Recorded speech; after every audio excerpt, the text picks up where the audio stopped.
When you're within something that's so remarkable and unusual in human history, unless you have a good sense of the past, which of course is partly what people have lost because the West isn't being talked about, then you just take it for granted. And people don't understand that they are soaring at the branch that they are sitting on that is very, very high up the tree. Coming up on British Thought Leaders, I sit down with Marc Sidwell, filmmaker, journalist and director of research at the Henry Jackson Society.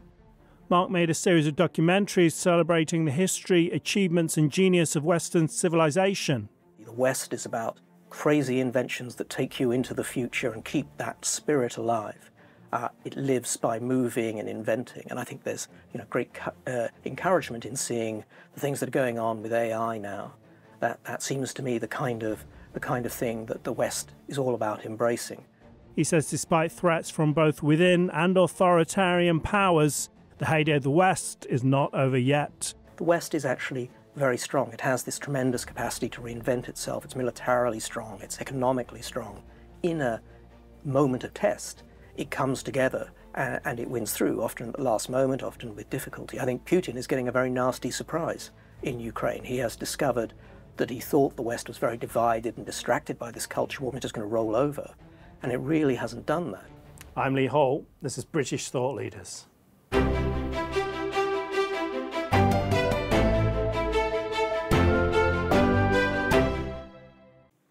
Marc Sidwell, thank you for joining us on British Thought Leaders. Thank you. Pleasure to be here, Lee.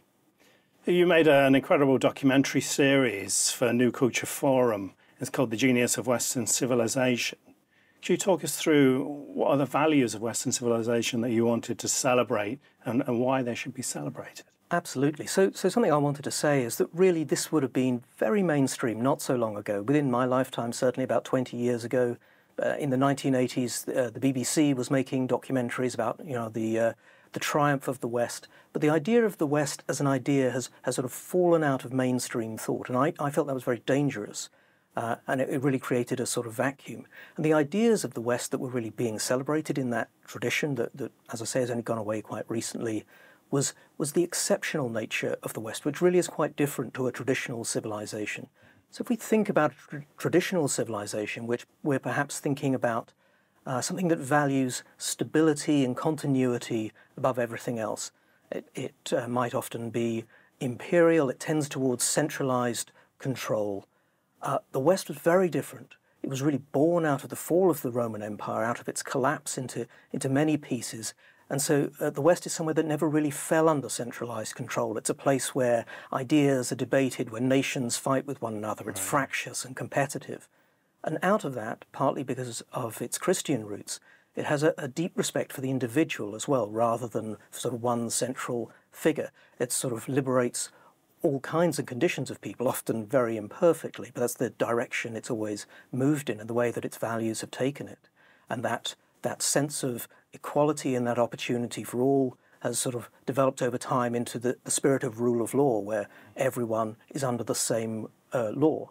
And that combination of an equal rule of law, of opportunity for all, that openness, that space where crazy new ideas can be fought for, has also made it tremendously innovative, inventive, creating tremendous scientific innovations, but cultural innovations as well, artistic innovations in every area of life. In many ways, the West has become this sort of, this great adventure in human history, and yet somehow it's now become impossible to talk about, or if it's talked about, it's only in apologetic terms to say, well, it's really rather bad, and we're sorry that we're part of this. In the documentary, you're in kind of various capitals of Western culture, if you like, Britain and then Italy, etc. Do you think this spirit of competition between those great nations was something that drove the West to greatness? Absolutely. And one of the things about that competition is that it meant that there was no one who could say no.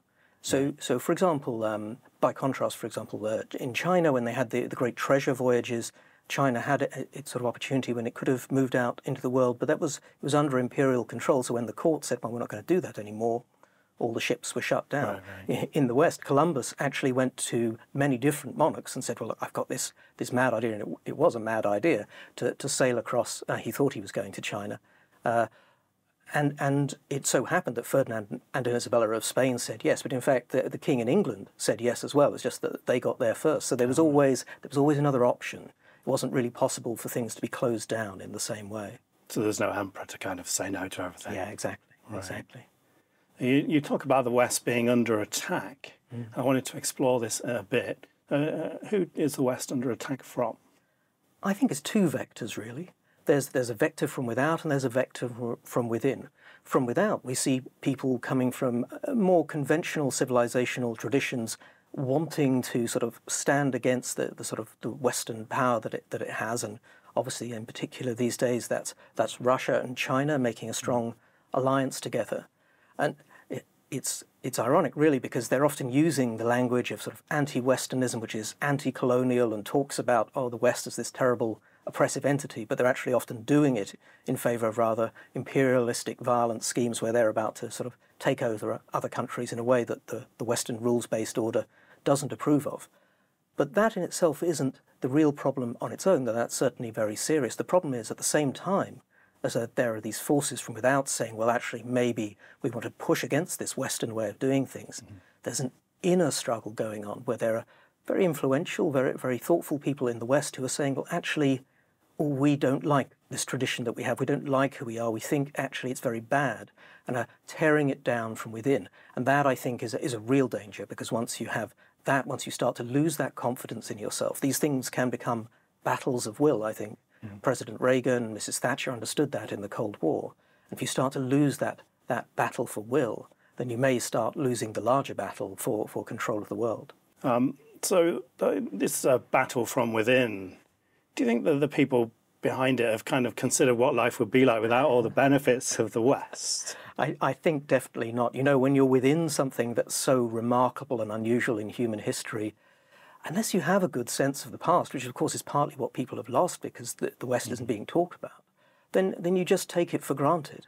And people don't understand that they are soaring at the branch that they are sitting on that is very, very high up the tree in remarkable ways.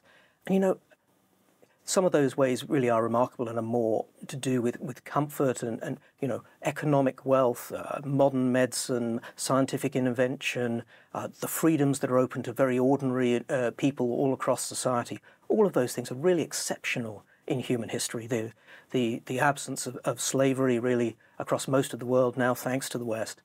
All of those things. But at the centre of it too is an exceptional way of life that puts tremendous emphasis on the inner life of every person in the West. So the Western idea is really about each of us matters and has a self-directed quest that we are the hero of in our lives, and that is what the driving force of our lives is, not responsibility to the emperor or to society or to the nation or to family, all the things that constrain people in other social traditions. But the West is very much about that life inside yourself, and that's the thing that people don't realise they'll lose.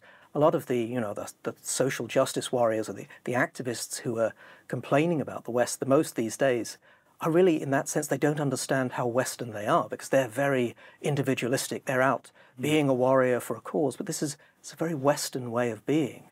And the tragedy of them, I think, is that you know, they haven't been told that they are part of this great and amazing tradition, and there they are, tearing down all the institutions that we spent centuries building up, the sort of objectivity and meritocracy and freedom of speech, the things that really elevate it and allow it to be as great as it is.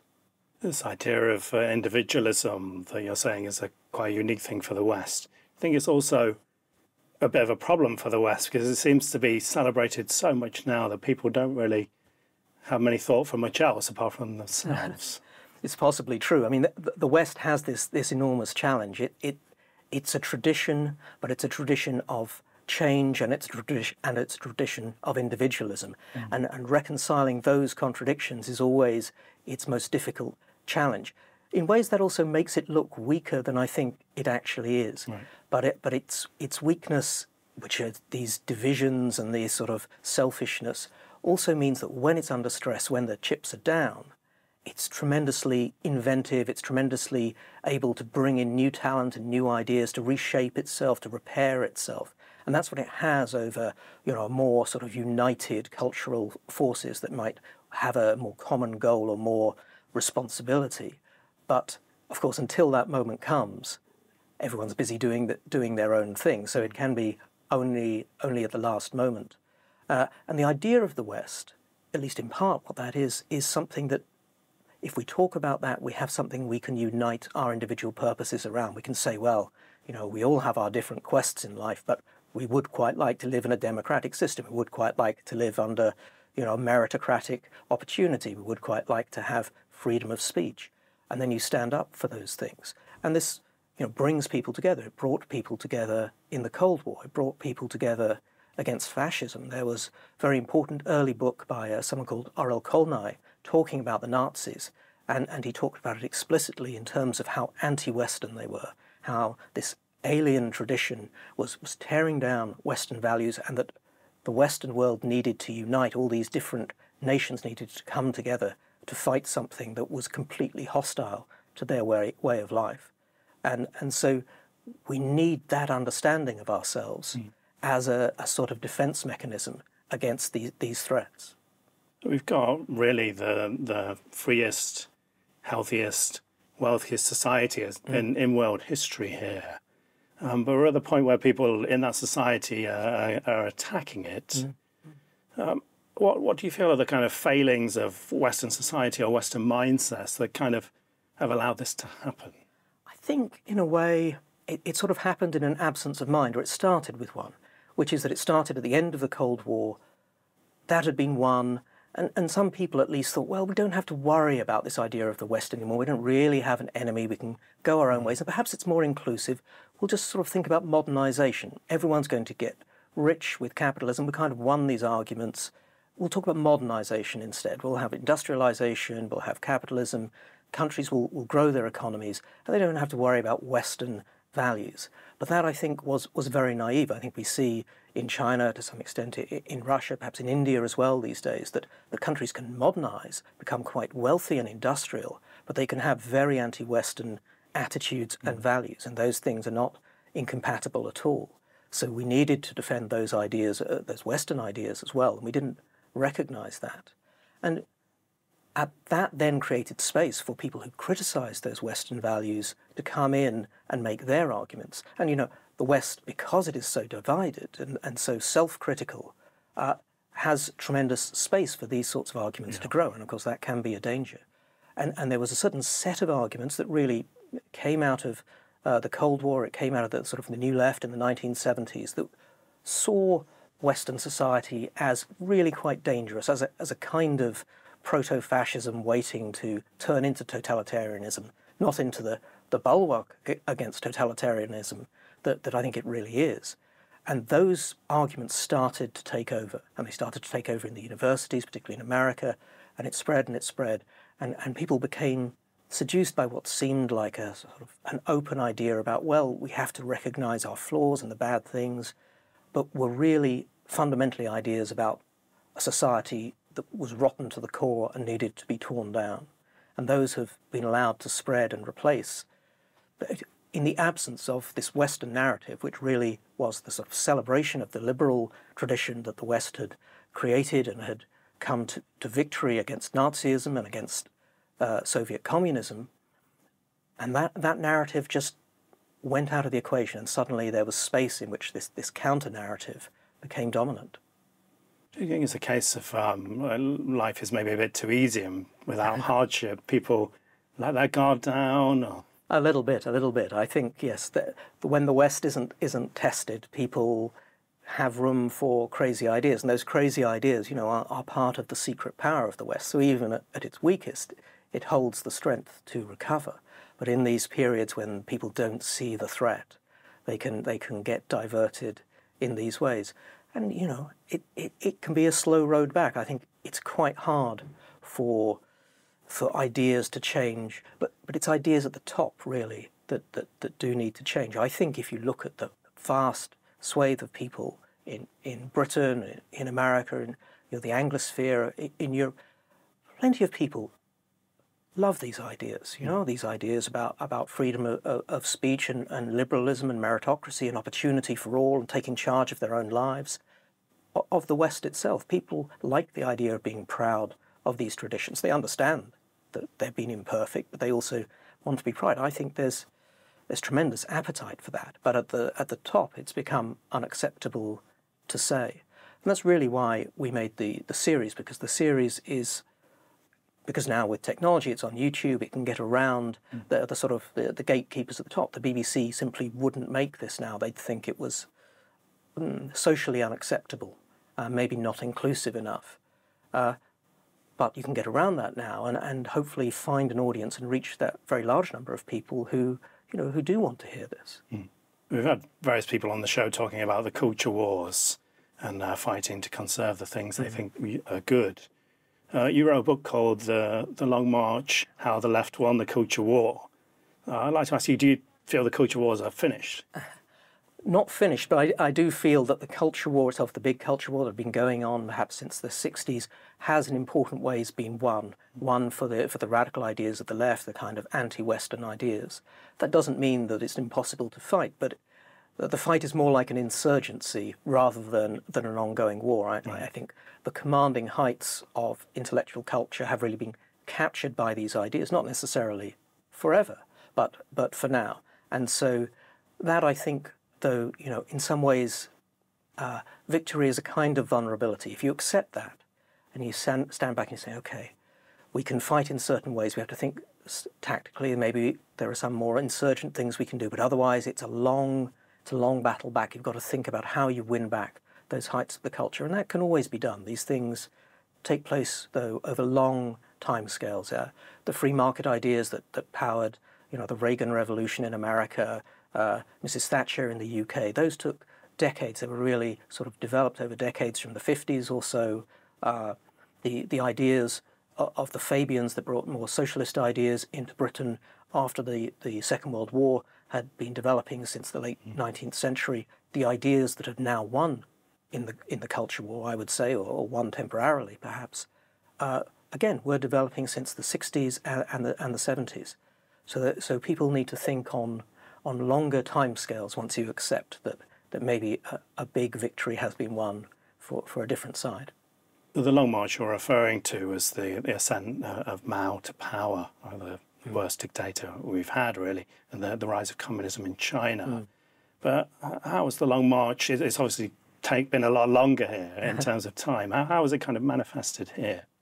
Well, so the Long March is an idea that was named by a German revolutionary in 1968 called Rudi Deuschke, and he was talking about a different kind of path, this sort of slow motion path that I've been talking about, to cultural power, to get a revolution. So he was saying, instead of fighting on the streets and going for a violent revolution, you would work slowly inside the society's institutions, and you would take them over with people who understood what the revolution was about and had that revolutionary attitude. And when you had that sort of control, then you could get a revolution.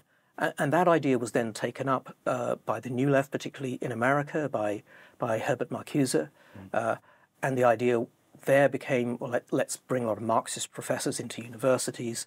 And there was a lot of interest in this idea of sort of slow enculturation of the major institutions in society for a different stream of ideas so that you might eventually get a revolution. Now, you can stand back today, and I think what you do see is that all of Britain's institutional power, whether it's in the BBC or the civil service or, you know, in schools, in lots of areas, really is quite culturally captured by quite left-wing ideas. I don't think there's a natural line that you can draw from one to the other, but it's easy to look back and say, well, did something like that happen? I talk about the history in my book, and I think it's much more complicated and contingent as to how we got there. There were certainly people who wanted to push it that way. But whether or not, however we got here, I think that is now what has happened, a kind of long march, even if not so much a deliberate and conspiratorial one, where power has shifted in more left-wing, more sort of anti-Western, if you like, directions. And that creates a real challenge, because if all these powerful institutions have a certain way of looking at the world, they find it very hard to see it any other way. And even if lots of people disagree with that or don't like it, institutions at the top set that agenda. So I think that's where we find ourselves. And it creates a kind of political deadlock as well. The Conservatives have been able to rise on that to power in the UK, a little bit fighting against it, but then they haven't been able to do very much in power, partly because they don't have a lot of institutional support behind them. Labour find it quite hard to get into power because some of these ideas aren't very popular in the country. We shall see. Maybe the UK is about to see a Labour government that is quite taken with these ideas in power. We will see how that plays out. Just waiting to see, though, because the West, as I've said, there's always space where there's someone coming up with a crazy idea on the side. There's space for that, lots of different pockets of power within it. So it's where some form of resistance bubbles up in ways that can make a difference. It's very interesting to see people like Elon Musk, a kind of new sort of merchant opposition to what's sometimes called the Brahmin left. People who are connected to money making and company building, and in Elon Musk's case, innovation and invention as well, space travel and driverless cars, all of that. These are people who understand what it really takes to make things happen in the world, and that forces them against sort of more idealistic ideas that have rather taken root, that aren't so connected to how you make things happen. And I think that may provide a space in which a sort of pushback against that long march starts to happen. Right. And so with regards to this internal threat, what do you feel can be done, at least to start to push back? Yeah.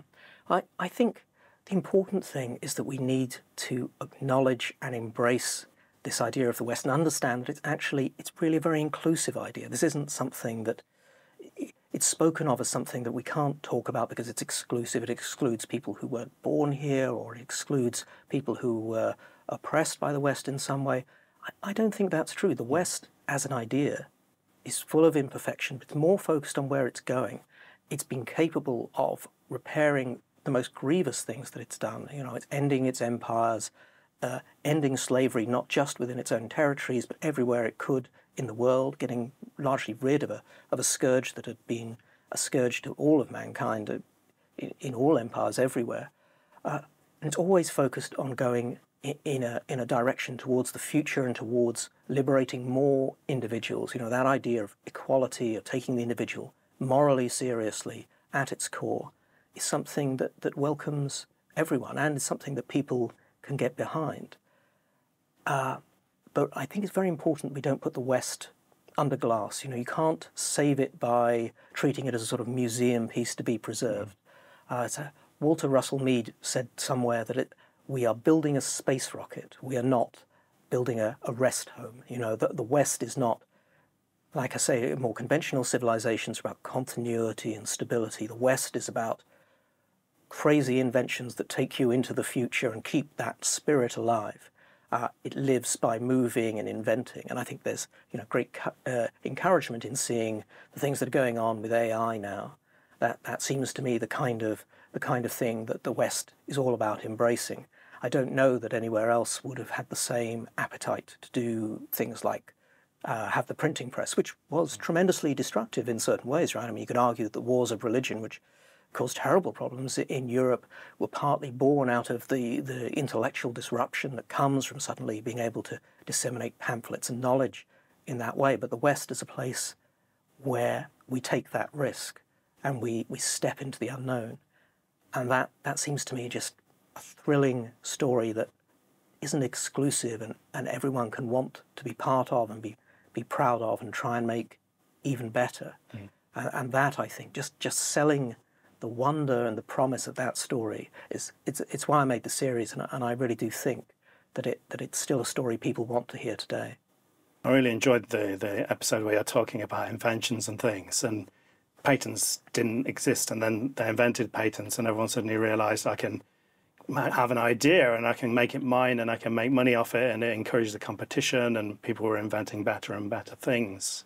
Absolutely, it's a part of the Italian Renaissance, which people don't think of. People think of the art or whatever, and they don't see the institutional part of it. It was Brunelleschi building the dome of Florence Cathedral, you know, the first, or the greatest post-classical dome for centuries, was also the person who got the world's first patent, not for the dome, but for a boat that could bring marble blocks along the river into Florence better. It actually wasn't a very good invention. It sank, but the invention of the idea of the patent itself was a very powerful one, because suddenly, as you say, inventors could invent and share their ideas in the confidence that they were going to be paid and they could still make money from it. Before that, inventions, which were, you know, somewhat rare anyway, invention always needs encouragement, but they had to be sort of hidden away. And you know, that invention of law makes a difference. And law is one thing that I really took away from working on the series, how much law is at the heart of the West. You know, it's in our culture as well. It's in our drama, from like Shakespeare in Merchant of Venice, the great trial scene, to all of the great films that we enjoy nowadays, of John Grisham or whatever, to the political dramas that we follow in real life. You know, as Donald Trump being indicted or whatever. The West fights about itself and dreams about itself in a courtroom, and that's because law, that place that we're all under the same law but have the same opportunities as a result, is very, very central to the way that we work. And I hadn't appreciated quite how important it was myself, and so that was a real pleasure for me to engage with. You know, the same thing happened to me. We had Anna Lutfi on the show, who is a human rights barrister, and she was talking about how law kind of progressed in this country, and rather than like, here's a rule book, you have to follow all these laws, you have precedent, and this happens, and then we look at what happened last time and base on that. And it's very inspiring to hear and think about that system. Absolutely. And, you know, that goes to the idea of the West as kind of a heritage, this amazing system of common law and precedent that sort of grows like a coral over time and stretches back across the centuries. But the West is like that too. It's not just some top-down abstract principle that someone came up with. It's an ongoing story. It's an ongoing adventure that dates all the way back, well, at least to the fall of Rome. That's where I really see it as beginning, but of course learning from ancient Greece, learning from Rome itself, learning from the Christian tradition, and going forward into the future. And if it isn't connected to those roots, if it doesn't remember that it comes from somewhere and it builds on something, then I think it's in trouble. As I talk about the French Revolution, and of course in many ways it was sort of the template for the communist revolutions as well, that awful idea of year zero. We're going to restart everything, we're going to have a reset, we're going to throw out this old civilization. That was toxic in a way that America and its foundation in the Scottish Enlightenment, in the sort of perfection of English liberties and of the Western tradition, wasn't, because it was still connected to the past. And you see, of course, all that neoclassical architecture in Washington, D.C. really speaking to that. And so people need to be grounded in the thing that they're connected to, that great thread, that great adventure, that great conversation about the past. And that's the sadness for me. It's, you know, all these youngsters, they are very Western, they're very individualistic, but they don't have a clue about, I don't know, John Locke or all these things. They just think it's a bunch of dead white men that they don't need to study, but they're part of that. And there's some self-understanding and wisdom that comes from engaging with that tradition.